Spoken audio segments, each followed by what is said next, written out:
कार्यक्रम वेद पाठशाला में मैं आपका हार्दिक स्वागत करती हूँ। प्रिय श्रोता, परमेश्वर का वचन जीवित, पवित्र एवं सामर्थी है। आशा है कि आज के वचन से आपको आत्मिक लाभ होगा। तो लीजिए प्रस्तुत है ये संदेश।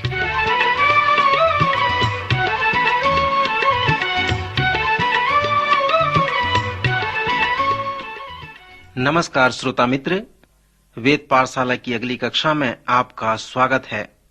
मुझे प्रसन्नता है कि आप हमारे इस पाठशाला में नित्य भाग लेते हैं और परमेश्वर के वचन को निरंतर सुनते हैं, हमें पत्र लिखते हैं। श्रोता मित्र, इन दिनों में हम कुरिन्थ के पत्रियों का अध्ययन कर रहे हैं, जहां पर पौलुस इस प्रकार लिखता है। आप इसे ध्यान पूर्वक सुने। पौलुस परमेश्वर की इच्छा के द्वारा यीशु मसीह का प्रेरित होने के लिए बुलाया गया और भाई सेथिस्नेस की ओर से परमेश्वर की उस कलीसिया के नाम जो कुरिन्थ में है, अर्थात उनके नाम जो मसीह यीशु में पवित्र किए गए और पवित्र होने के लिए बुलाए गए हैं, और उन सब के नाम भी जो हर जगह हमारे और अपने प्रभु यीशु मसीह के नाम की प्रार्थना करते हैं। हमारे पिता परमेश्वर और प्रभु यीशु मसीह की ओर से तुम्हें अनुग्रह और शांति मिलती रहे। मैं तुम्हारे विषय में अपने परमेश्वर का धन्यवाद सदा करता हूँ, इसलिए कि परमेश्वर का यह अनुग्रह तुम पर मसीह यीशु में हुआ है कि उसमें होकर तुम हर बात में, अर्थात सारे वचन और सारे ज्ञान में धनी किए जाएं कि मसीह की गवाही तुम में पक्की निकले। यहाँ तक कि किसी वरदान में तुम्हें घटी नहीं, और तुम हमारे प्रभु यीशु मसीह के प्रकट होने की बाट जोते रहो। वह तुम्हें अंत तक दृढ़ भी करेगा कि तुम हमारे प्रभु यीशु मसीह के दिन में निर्दोष ठहर सको। परमेश्वर सच्चा है, जिसने तुमको अपने पुत्र हमारे प्रभु यीशु मसीह की संगति में बुलाया है। हे भाइयों, मैं तुमसे यीशु मसीह जो हमारा प्रभु है, उसके नाम के द्वारा विनती करता हूँ कि तुम सब एक ही बात कहो और तुम में फूट न हो, परंतु एक ही मन और एक ही मत होकर मिले रहो। क्योंकि हे मेरे भाइयों, खलोए के लोगों ने मुझे तुम्हारे विषय में बताया है कि तुम में झगड़े हो रहे हैं। मेरा कहना यह है कि तुम में से कोई तो अपने आप को पौलुस का, और कोई अपुल्लोस का, कोई कैफा का, कोई मसीह का कहता है। क्या मसीह मर गया? क्या पौलुस तुम्हारे लिए क्रूस पर चढ़ाया गया, या तुम्हें पौलुस के नाम पर बपतिस्मा मिला? मैं परमेश्वर का धन्यवाद करता हूँ कि क्रिस्पुस और गयुस को छोड़ मैंने तुम में से किसी को भी बपतिस्मा नहीं दिया। कहीं ऐसा न हो कि कोई कहे कि तुम्हें मेरे नाम पर बपतिस्मा मिला है और मैंने स्तिफनास के घराने को भी बपतिस्मा दिया। इनको छोड़ मैं नहीं जानता कि मैंने और किसी को बपतिस्मा दिया है, क्योंकि मसीह ने मुझे बपतिस्मा देने को नहीं, वरन सुसमाचार सुनाने को भेजा है, और यह भी शब्दों के ज्ञान के अनुसार नहीं, ऐसा न हो कि मसीह का क्रूस व्यर्थ ठहरे। श्रोता मित्र, इस तरह से पौलुस अपना पत्र कुरिन्थियों के नाम जो लिखा है उसको वो प्रारंभ करता है। यह जो पौलुस का पत्र है, जिसे हम पहला कुरिन्थियों के नाम से जानते हैं, यह उस पत्र से जो रोमियो को लिखा गया था उससे बहुत प्रतिरूप है। यह पत्र जिससे हमें पहला कुरिन्थियों के नाम हम जानते हैं, वह एक पास्तरी पत्र है। पौलुस जिस कलीसिया को अच्छी रीति से जानता था, उसको पत्र लिखता है। जब उसने रोमियो को लिखा था, तब वह रोम की कलीसिया नहीं गया था। जो उसने कुलुसियों को कहा था, वह रोमियो की कलीसिया को कह सकता था कि उन्होंने शारीरिक रूप से मुझको नहीं देखा, क्योंकि वह अभी रोम नहीं गया था जब उसने अपनी रोम को पत्र लिखते हैं। पौलुस के इस पत्र में बहुत अंतर है, जो इस रोमियो की पत्री की किस जगह वह कभी नहीं गया है और लोगों को भी नहीं जानता था। पहला और दूसरा कुरिन्थियों, गलातियों और फिलिपियों की पत्री जो उसने उन कलीसिया को लिखा जिन्हें वह जानता था। पौलुस अपनी दूसरी मिशनरी यात्रा में कुरिन्थ शहर में गया और उसने वहां एक कलीसिया की स्थापना की। आप कलीसिया की स्थापना के बारे में कुरिन्थियों और प्रेरितों के काम में 18वें अध्याय में देखेंगे। पौलुस ने 18 महीने कुरिन्थ में बिताए और वहां के विश्वासियों को अच्छी तरह उसने जाना।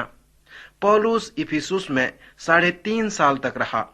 इफिसुस में अपनी सेवकाई के अंतिम समय में उसने थोड़े समय के लिए वह कुरिन्थ को गया था। उसने पत्र कुरिन्थ को कलीसिया से उसे मिली थी, जिससे उसे पता चला था कि कुरिन्थियों की पहली कलीसिया में कोई समस्या है। इसलिए पौलुस कुरिन्थ को गया। जब वह कुरिन्थ में था तब खलोए के घर से जो लोगों ने उसको बताया, वो सारी समस्याओं के बारे में उसको वहां पर जानकारी मिली। उसे इन जगह के पत्रों से और भी समस्या का पता चला जो कुरिन्थियों की कलीसिया में थी।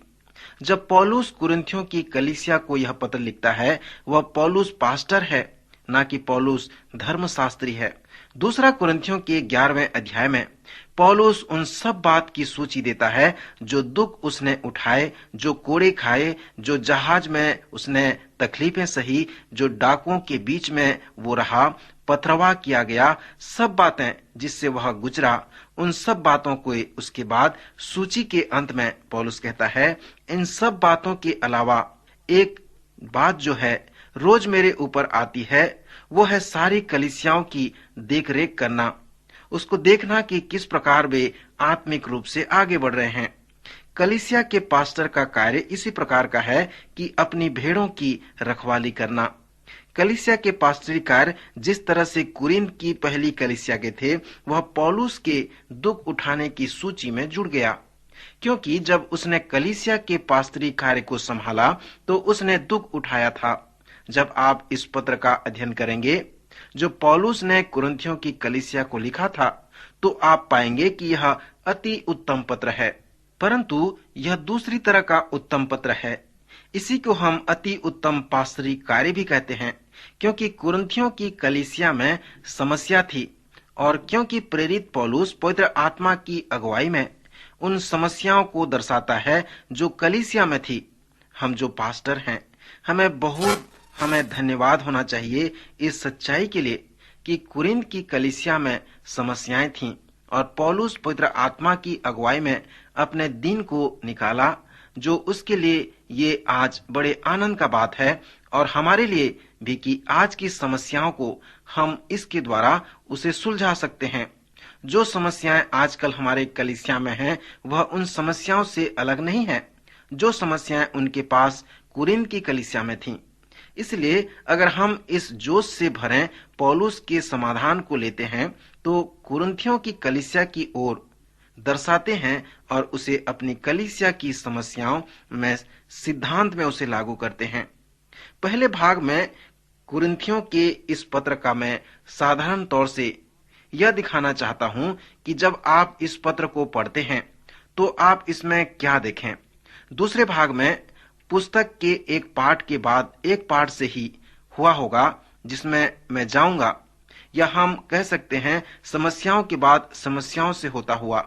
जिस पौलुस से हमने इस पत्र में उसे मिले, वह उस पौलुस से जो अपनी पत्री में रोमियो के नाम में मिलता था।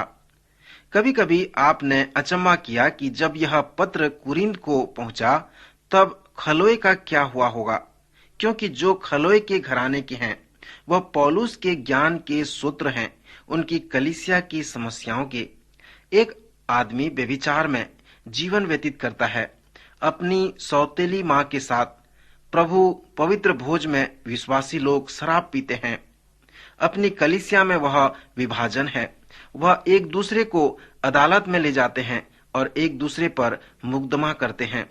कुरिन्थियों की कलीसिया में सब प्रकार की इस प्रकार समस्याएं थीं। जब पौलुस कुरिन्थियों की कलीसिया को लिखता है, उनकी समस्याओं को उनको दर्शाता है, तो पहली बात कुरिन्थ की कलीसिया के लोग जानना चाहते हैं कि पौलुस को यह सूचना कहां से मिली थी। पौलुस नहीं चाहता था कि इसके बारे में कोई शंका करे। पौलुस अब तक तो पूरा पास्टर हो गया था। पौलुस एक अनुभवी पास्टर था। जब वह लोग खलोए के घराने के थे, उसे अपने ऊपर फालतू की बातें डालने लगे और पौलुस को कलीसिया की समस्याएं बताने लगे। पौलुस एकदम से कहा होगा, खलोए अब सुनो। क्या तुम अपना नाम इसके पीछे रखना चाहते हो? अपने आप को देखो, ये बहुत महत्वपूर्ण है।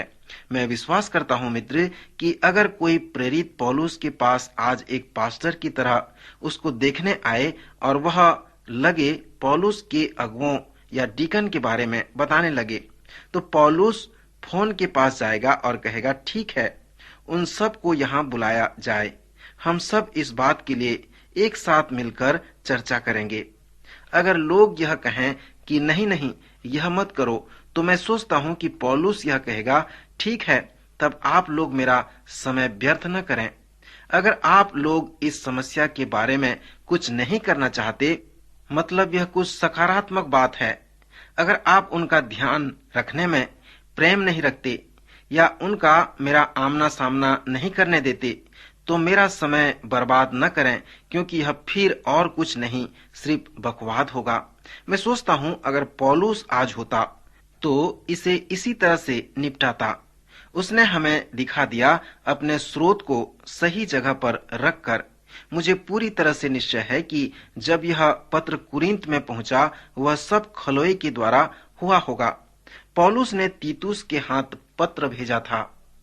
जब तीतुस को यह पत्र मिला और उन्होंने इसे पढ़ा, जो पौलुस को पहले से पता था, और पौलुस ने कहा, खलोए के समूह ने मेरे से कहा है, मुझे निश्चय है कि वह खलोए को देखने जाएंगे। जब पौलुस कहता है कि जो खलोए के घर के हैं, तो वह घर की कलीसिया के बारे में दर्शाता है। यूनानी शब्द ओइकोस का अर्थ है घर। यह बहुत ही दिलचस्प बात है। आप पूरे पौलुस के पत्रों में पाएंगे कि 8 बार पौलुस कलीसिया को संकेत करता है कि जो किसी न किसी के घर पर मिलते थे, कि पहले की कलीसिया घरों में ही मिला करते थे। जब पौलुस ने इफिसियों के अगुओं को बताया कि उसने उन्हें बाजारों और एक घर से दूसरे घरों में सिखाया था। घरेलू कलीसियाएं इस प्रकार होती थीं कि किसी विश्वासियों के घर में कलीसिया, चर्च और आराधना लगाया जाता था। दुनिया का आज सबसे बड़ा आराधनालय सियोल, कोरिया में है। एक दिन वहां के एक पासवान ने उस बड़े पासवान से पूछा कि आप किस प्रकार इस कलीसिया को संभालते हैं। उस बड़े पासवान ने कहा, मैं इस कलीसिया को परमेश्वर के आत्मा के द्वारा संभालता हूँ। परमेश्वर का आत्मा ही मुझे बताता है कि मैं किस प्रकार इस कलीसिया को संभालूं। जितना समय मैं वचन प्रचार करता हूँ, उससे कहीं ज्यादा मैं परमेश्वर के समक्ष घुटनों में बैठकर परमेश्वर से उन बातों को सीखता हूँ, और उसके बाद मैं परमेश्वर से उन आशीषों को प्राप्त करके मैं कलीसिया को संभालता हूँ। श्रोता, आज जो कलीसिया है, इसी प्रकार हम संभाल सकते हैं। परमेश्वर के अनुग्रह से, परमेश्वर के आत्मा के द्वारा हम उन कलीसियाओं को संभाल सकते हैं। प्रभु ने जो वरदान आज हमें दिए हैं, उन वरदानों के द्वारा हम प्रभु की सेवा को बढ़ा सकते हैं। प्रभु आपकी सहायता करे कि प्रभु ने जिस उद्देश्य से आपको रखा है, आप उस उद्देश्य को प्रभु की सेवा के लिए पूरा कर सको। प्रभु आज के वचन द्वारा आपको आशीष दे। अभी आप सुन रहे थे कार्यक्रम वेद पाठशाला। श्रोता, हमें विश्वास है कि इस कार्यक्रम के द्वारा आपको आशीष मिली है। यदि इस कार्यक्रम के विषय में अधिक जानकारी प्राप्त करना चाहते हैं या बाइबल अध्ययन से संबंधित कोई प्रश्न हमसे पूछना चाहते हैं, तो आप हमें इस पते पर लिखें। हमारा पता है कार्यक्रम वेद पाठशाला, post box number 713, EN post, Faridabad 7। आज के कार्यक्रम का समय यहीं पर समाप्त होता है। अगले कार्यक्रम में आपसे फिर भेंट होगी।